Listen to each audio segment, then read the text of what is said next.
재무일침 황철중 대표입니다. 2021년 10월 13일입니다. 오후 3시 35분. 거의 장이 끝났죠. 네. 그래도 오늘 장이 조금은 지지를 해줘서 그나마 좀 다행인 것 같아요. 종합주가지수 한 28포인트 정도 올랐고 1% 정도 0.96%니까 상대적으로 코스닥은 좀 더 오른 것 같고요. 그죠? 1.4% 정도 오른 것 같고요. 늘 얘기 드리지만 흐름에 대해서 잠깐 우리가 생각을 해봅시다. 이렇게 고점이 낮아지는 흐름. 그리고 동반해서 저점도 낮아지는 흐름. 근데 이거는 기준이 여기다 두면 당연히 기준을 어디다 설정하냐가 되게 중요하죠. 여기다 보면 내려가는 그림이지만 하나 더 생각을 하면 여기다 둔다 그러면 기준 이거는 오히려 이렇게 내려오는 그림이다 이렇게 할 수 있죠. 그래서 눌림의 흐름이다 이렇게 할 수 있는데 요걸 다시 한번 표현해 보면 이렇게 될 수 있죠. 내려오다가 어떤 주가 흐름이 올라가다가 내려오다가 이렇게 올라가다가 다시 내려온다 그러면 이런 결정 가상을 해보는 거죠. 지금 현재 그 위치가 여기라고 하면 여기다 기준을 두면 여기다 되면 이게 고점이 이렇게 낮아지는 거잖아요. 이렇게 그죠? 낮아지는 거고 동반해서 이렇게 저점도 낮아지는 거잖아요. 그죠? 이렇게. 그래서 기준을 여기다 두면 당연히 이거는 내려간다 이렇게 말할 수 있겠지만 새로운 기준을 설정해서 이걸 가정을 해볼게. 이렇게 움직였다고 가정을 해볼게. 이렇게 가정을 해보면 여기를 깨지 않으면 아직은 낮아진 건 아니죠. 그러니까 기준을 여기다 두면 이거는 여전히 이 저점이 아직 깨진 건 아니잖아요. 그죠? 그러면 얘가 여기서 와서 깨지 않고 다시 지지를 해서 이렇게 돌아간다 그러면 어떻게 되는 거죠? 이건 그냥 박스인데 현재 상황을 한번 또 다시 기준을 바꿔볼게요. 이렇게 올라가던 흐름을 다시 이렇게 저점이 높아지면서 이렇게 이 흐름을 바꿔놨다. 그러면 이 기준에 그러니까 빨간색 기준을 보게 되면 깨진 거잖아요. 그럼 내려간다 이렇게 말할 수 있죠. 그죠? 이렇게. 그리고 여기 검정색 기준으로 했을 때는 내려간다 이렇게 얘기할 수가 있고요. 그죠? 이 빨간 거 기준으로 하면 아직은 진행 중이다. 이렇게 말할 수 있는데 어떤 진행 중? 내려가는지 올라가는지 모르겠지만 이걸 우리는 눌림이라고 하죠. 눌림. 다시 설명을 드리면 어떤 주가의 흐름이 이렇게 오르다가 이렇게 그러니까 요 진행하는 과정 속에서 여기를 깨지 않고 여기보다 높아진 상태에서 이렇게 높아가면 우리는 여기를 요 구간을 눌림이라고 얘기하는 거죠. 때로는 요 자리랑 이 자리랑 같은 자리여도 괜찮죠. 거기까지는 눌림이라고 얘기할 수 있는데 이렇게 가는 자리가 이게 아니라 이 밑을 깨고 돌아가서 여기서부터 반등한다. 그러면 눌림이 아니라 전환이 될 가능성이 되게 높은 거고 다시 반대로 얘기하면 여기가 다시 이제 기준으로 바뀔 수가 있는 거죠. 그러니까 이 기준이 이쪽으로 바뀔 수가 있는 거죠. 그죠? 이렇게. 그래서 우리가 생각해 볼 수 있는 파동이 이렇게 올라가던 기준, 그죠? 이렇게 내려가던 기준. 그러니까 여기서 이 저점보다 높아져서 올라가게 되면 눌림을 완성해서 갈 수 있겠다. 이렇게 생각할 수 있는 거고 여기를 만약에 깨면 이 눌림이 아니라 반대로 되돌림이라는 말을 쓰는 거죠. 이제는. 왜냐하면 여기까지는. 그러니까 공존하는 거예요. 항상. 어디가 이건 방향이 상승이다, 하락이다 이렇게 말하는 것보단 항상 기준이 있는 상태에서 상승이 될 수 있겠다, 하락이 될 수 이렇게 얘기할 수 있는 거죠. 그래서 기준을 잡는 것은 매우 중요한데요. 그러면 우리가 이그젬플을 한번 들게요. 예를 한번 들면 종합주가지수를 예를 한번 들어볼게요. 종합주가지수 어떤 형태가 돼도 같은 거니까 지금 종합주가지수의 코스닥을 한번 보면 코스닥을 보게 되면 아직 이 저점은 높아져요. 이렇게 언제 여기 기준으로 두면 그렇죠? 그래서 아직 이렇게 높아지고 있는 가운데 있는 거죠. 반면에 여기다 기준을 바꿔볼게요. 8월 6일이라고 하는 기준, 여기다가 기준을 두게 되면 어떻게 될까요? 고점이 낮아지고 있죠. 그러니까 여기 기준을 두게 되면 아직도 높아지고 있는 기준이지만 여기는 아직 낮아지고 있는 그림이죠. 따라서 상대적으로 범위가 넓은 월봉 기준으로는 그러니까 한 1년 이상의 흐름은 아직 상승이라고 말할 수 있겠지만 지금 한 6월부터 7월 사이, 7월, 8월, 9월 지나고 한 세네 달 사이에서는 고점이 낮으니까 내려가고 있다. 그러면 이렇게 내려갈 수 있다. 이게 내려가는 그림이죠. 그러면 지금은 월봉 기준으로 말하면 눌림이다. 그리고 이 지지하정 있는 자리까지 내려온다. 그러면 더더욱 여기는 저항을 받았지만 이제 뚫어놨으니까 지지가 될 수 있다 이 말이잖아요. 그리고 요 근방이 지수로 따지게 되면 한 이쯤 되는 거고요. 한 900선 정도 이렇게 되는 거고요. 그죠? 여기가 이렇게 되는 거죠. 이렇게 유지가 되는 거죠. 그래서 우리가 매매를 이야기할 때는 기준에 의해서 이게 상승이다 하락이다고 얘기하는 거지 단순히 이게 내려갑니다 올라갑니다 이렇게 말할 수는 없죠. 근데 우리 머릿속에서는 어제 기준으로 될 수 있고요. 오전 기준으로 될 수 있고요. 그 다음에 뭐 1시간 기준으로 될 수 있고 그 기준이 수시로 바뀌어요. 머릿속에선. 그렇기 때문에 그 기준을 바뀌지 않기 위해서는 뭐가 되는 거죠? 개념적으로 세팅을 해야 되겠죠. 그래서 어느 일정한 범위 내에서 최소한 우리가 이제 보는 범위가 주봉. 주봉은 지금 보다시피 보통 HTS 제공하는 이 흐름을 이렇게 당겨보면 한 5년 주기로 보입니다. 그죠? 5년 주기로 데이터 값을 제공하고 있는 것 같은데요. 2021년, 2016년, 그리고 여기 월봉은 한 10년 주기로 보이죠. 그죠? 그 다음에 일봉 주기는 이렇게 당겨보면 한 2년 주기로 이렇게 표현이 되거든요. 2019년, 그 다음에 2020년 이렇게 1년, 2년 정도 주기. 그래서 HTS가 키움증권 기준으로 했을 때는 이렇게 기준을 보게 되면 주기가 요건 10년, 요건 5년, 요건 2년 정도의 데이터 값이 이렇게 제공됨을 알 수 있습니다. 그렇지만 2년 이상의 일봉도 볼 수가 있는 거죠. 다른 데이터를 가져와 버리면. 그러니까 기본적으로 이런 상태에서 보게 되면 그러니까 요거는 5년 동안의 그림을 볼 수 있는 거고 요건 10년의 전체 그 다음에 2년이잖아요. 그러면 얘가 다시 한번 얘기 드리지만 이 흐름을 보게 되면 작년부터 이렇게 올라왔던 이 그림을 이렇게 보면 이 흐름을 이렇게 이런 그림 일봉에서 보게 되면 이렇게 이탈하잖아요. 흐름을. 근데 여기서 보게 되면 이 그림하고 같은 거잖아요. 이게 그죠? 이렇게 보면. 근데 이렇게 보면 같은 그림이긴 하지만 뭔가 이상하죠. 왜냐면 여기를 딱 보니까 뭐 그렇다 하더라도 여기가 지지하장이 뚜렷함을 알 수 있죠. 이렇게 그죠? 여기도 뚜렷하게 나타남을 알 수 있고 이렇게 그죠? 근데 여기를 보니까 이 뒤에요. 2018년을 봐야 되는데 이 2년밖에 안 되니까 2019년 여기서부터 본 거잖아요. 그러니까 이 그림이 안 보이죠, 당연히. 근데 여기가 지금 중요한 라인이 있다라는 것을 어디서 알 수 있느냐? 이렇게 당연히 이 라인을 그러니까 이 라인을 이렇게 확인하는 이 자리가 이렇게 주봉. 근데 주봉을 보니까 이게 2017년, 2018년 여기 이때인 거고요. 얘도 2018년세 이렇게 있는 거죠. 그러니까 이게 저항이었던 자리가 굉장히 있게 들어왔지만 이게 지지로 바꾸는 거죠. 그러니까 코스닥만 해도 이게 기준이 굉장히 뚜렷하다는 걸 알 수가 있겠죠. 그러니까 시각의 차이예요. 그러나 일봉을 보게 되면 이게 왜 지지를 하는지가 잘 안 보이거든요. 이게 여기가. 잘 안 느껴지거든요. 이게 뭐지? 왜 자꾸 여기를 안 깨고 튈까? 이런 생각이죠. 근데 시야를 넓혀보니까 여기가 다 뚜렷하게 보인다. 그래서 기준이라고 하는 것은 내 맘대로 결정하지 말고 시장에 있는 대로 인정을 해보자는 거죠. 그런데 우리가 보편적으로 일봉 기준으로 했을 때 흐름을 잘 생각을 해보면 내리고 오르고를 반복하죠. 그래서 분기 실적을 보게 되면 다음 분기 실적 그 이어가죠. 추이가.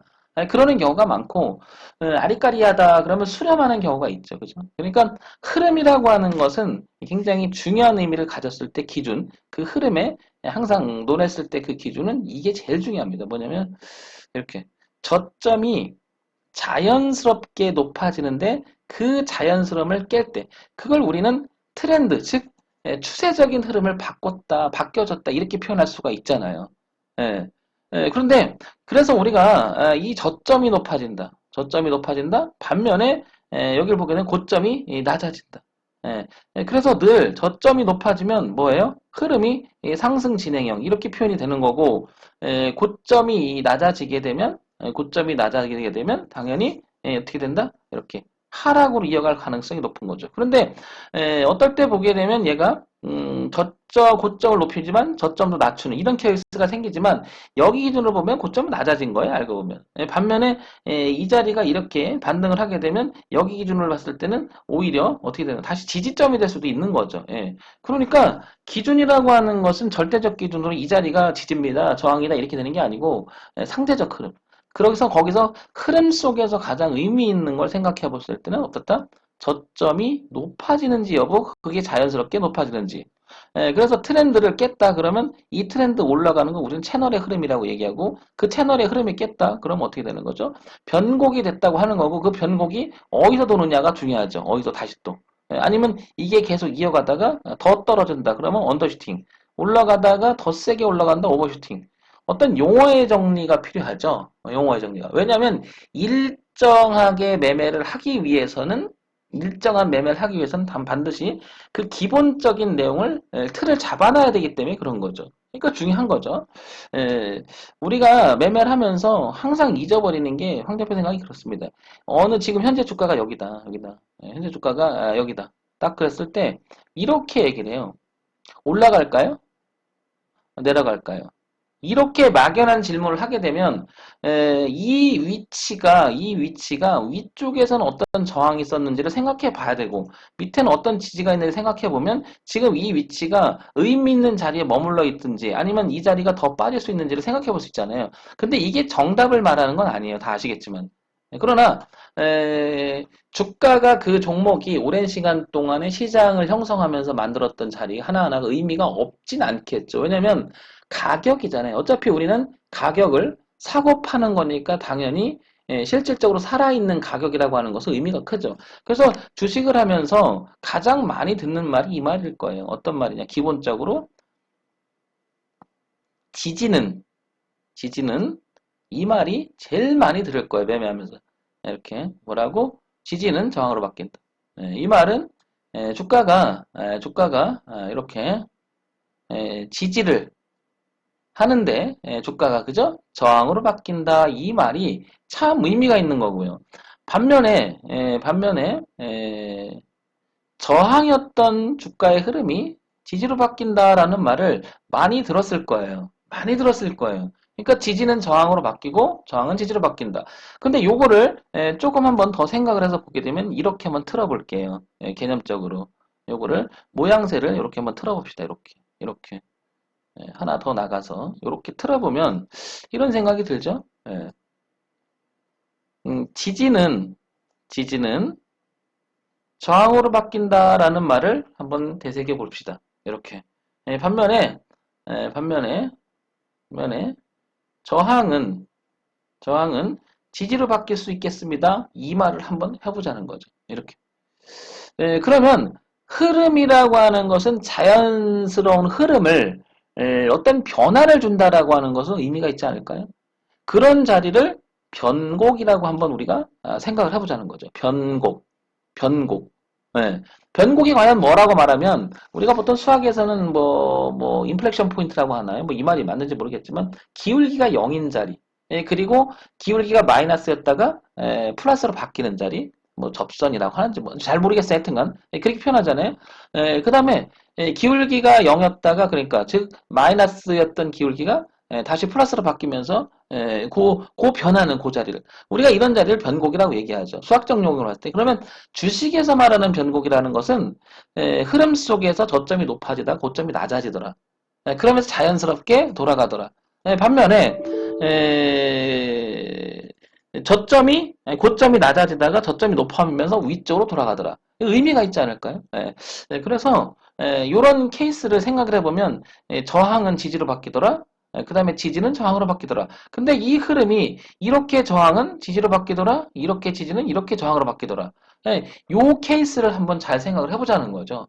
그러면 자연스럽게 꺾이는 자리에 대해서 생각해 볼 수 있는 여지는 있다라는 거죠. 그래서 사례를 하나 한번 들어볼까요? 그러면 자 다른 어떤 종목 이 종목 말고 이거 한번 볼까요? 대명소노 시즌 한번 볼게요.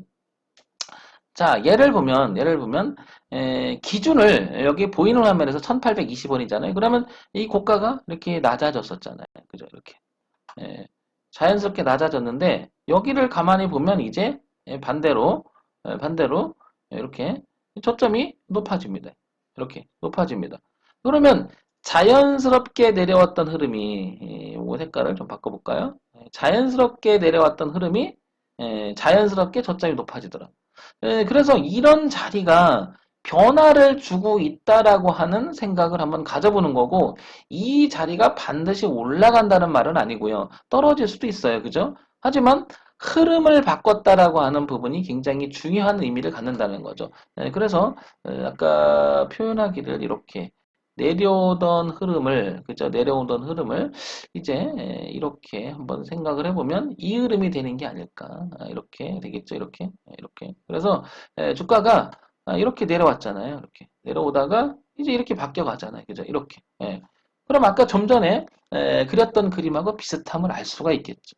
그래서 우리가 이런 자리, 자연스럽게 올라갔다가 자연스럽게 내려오고, 자연스럽게 올라갔다가 자연스럽게 내려오고, 자연스럽게 내려오다 다시 올라갈 때, 우리는 이런 자리를 조금 전에 말했던 기울기의 변화, 즉 기울기가 이렇게 되다가 그죠? 이렇게 되다가 이렇게 바뀌는 거니까 기울기가 0이 되는 거잖아요. 그러니까 이 흐름이라고 하는 것은 의미가 커지겠죠.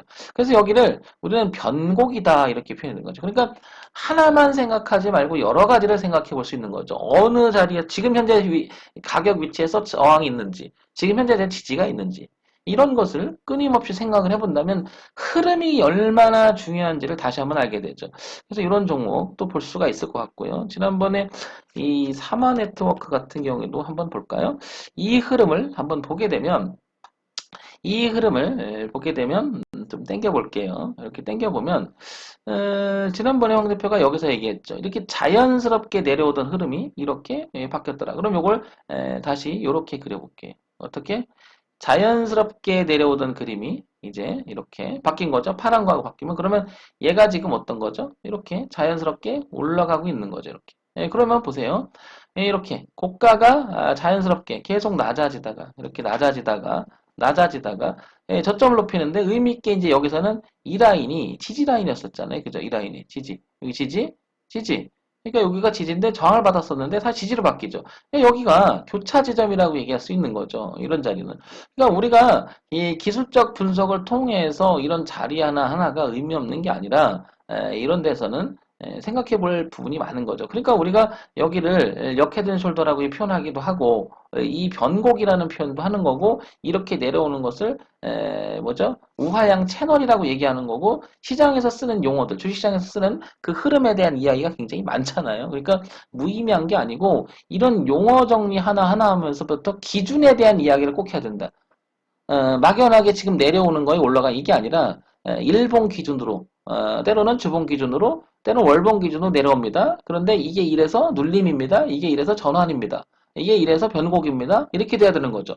그게 자연스럽게 되면 현 주가 위치에서 내가 생각해 볼 수 있는 게 많은 거죠. 예를 들면 사마 네트워크스는 이렇게 갔다가 눌림을 기다렸다가 여기 최대한 이 라인은 깨지 말았으면 하는 생각이 들죠. 이게 관심이 있다면. 그러면 3,000원 부근 이 자리가 얼마나 중요하겠냐는 거죠. 여기가. 그렇지 않을까요? 여기가. 상당히 중요하겠죠. 여기가. 예. 왜냐? 이 3,000원 부근이 변화를 주기 시작한 바로 출발점이기도 하죠. 이렇게. 그죠? 그래서 지지라인, 지지라인, 지지라인, 그리고 다시 지지라인 되면서 3,000원. 되게 중요하다고 생각이 들죠. 이 자리를 깨게 되면 이 지지라인이었던 이 자리가 기본적으로 베이스라인이었던 이 자리가 저항으로 바뀔 수 있다는 거죠. 항상 얘기했지만 지금 황 대표가 얘기하는 것은 정답을 말하고 싶은 생각이 없어요, 여러분. 이건 정답을 얘기하는 건 아니니까요. 대응에 대한 이야기를 하는 거잖아요. 대응. 어떤 대응? 기준 있는 대응. 그러면 적어도 우리가 주식을 사고 판다라고 했을 때 가격을 사고 파는 거잖아요. 그럼 적어도 그 사고 판다는 기준에 의해서 내가 대응한다라고 하는 것은 처음부터 그런 생각하고 들어가면 만약에 장이 변화로 와도 내가 우왕좌왕하지 않아도 되잖아요. 항상 이게요. 들어가면 망설여져요. 망설여져요. 아, 이거를 들고 있어야 되나? 말아야 되나? 아니면 잘라야 되나? 말아야 되나? 물을 탈아야 되나? 말아야 되나? 계속 망설이는데 기준을 갖고 얘기하면 그 기준 위에서는 물을 타든 뭐 추가 매매를 하든 상관이 없는데 그 기준이 없는 상태에서 그 추가 매수냐 물타기냐 구별이 어렵죠. 그러니까 기준이라고 하는 것은 굉장히 중요한 거고 가격의 기준은 중요하지 않을까요? 그러면서 이제 펀더멘털도 보고 늘 얘기하지만 이 회사가 돈을 잘 버는지 기본적으로 실적은 괜찮은지 이런 걸 볼 수 있는 여유를 가진다면 그래도 주식 매매 함에 있어서 엉뚱한 매매는 안 하게 되죠. 황 대표가 이번에 제가 이 얘기를 정말 많이 했잖아요. 이 얘기를. 그래서 최근에 많은 분들이 저한테 질문을 많이 하시고 그러시는데 이 얘기를 정말 많이 했잖아요. 뭐냐 변화라고 하는 고점이 낮아졌고 그 다음에 3,200을 깬 8월 중순의 기점으로 해서 이 자연스러운 흐름을 깨졌으니 제가 그때 얼마나 많이 얘기했어요. 그죠? 이게 여기가 그 다음에 매물 저항도 있으니 이게 그죠? 여기 매물 저항이잖아요. 저항이었고 다 저항이었는데 안착이 돼서 지지됐어야 되는데 그거 좀 못하고 깨고 반등하면서 주가는 어느덧 여기까지 빠졌어요. 이렇게. 그러니까 이 빠지면서 손해보신 분들도 굉장히 많단 말이에요. 근데 저런 자리에서는 황 대표가 얘기한 게 뭐죠? 조심해서 하라. 조심해서. 조심해서 하라. 왜? 왜? 흐름이 바뀌었으니까. 기준에 의해서. 이 말을 한 거죠. 다시 한번 생각하고 또 생각하고 두 번 더 생각해 보세요. 지금 황 대표가 앵무새처럼 얘기하는 이 부분이요. 포맷으로 자리가 잡히면 절대 엉뚱한 매매는 안 하게 됩니다. 이건 제가 뭐 보장합니다, 여러분. 자, 그런 다음에 펀더멘털 보고, 재료 보고, 그 다음에, 뭐, 예를 들면은 지금 시장에서 이슈화가 되고 있는 이런 것, 시장의 주도주가 뭔지 이런 게 하게 되면 일단은 가격이잖아요, 가격. 가격을 주고 사고 파는 거니까 어디서 사고 파느냐가 정말 중요하잖아요, 핵심이잖아요. 그거부터 생각하기 위해서는 기준이라고 하는 부분은 분명히 중요하다. 그 다음에 여기서 가장 중요한 건 상승이냐, 하락이냐. 그래서 고점이 낮아지느냐, 저점이 저점이 높아지느냐 이 대목은 정말 중요하다고 여러 번 얘기 드리는 거예요. 다시 한번 얘기지만 여러분들 이런 거 생각하시면서 또 생각하고 또 생각해서 여러분 걸 매매를 반드시 완성하시는데 조금이나마 도움이 돼도 됐으면 좋겠습니다. 자, 정문일점 황철중 대표였고요. 좋아요, 구독 그리고 알림 기능 부탁드립니다.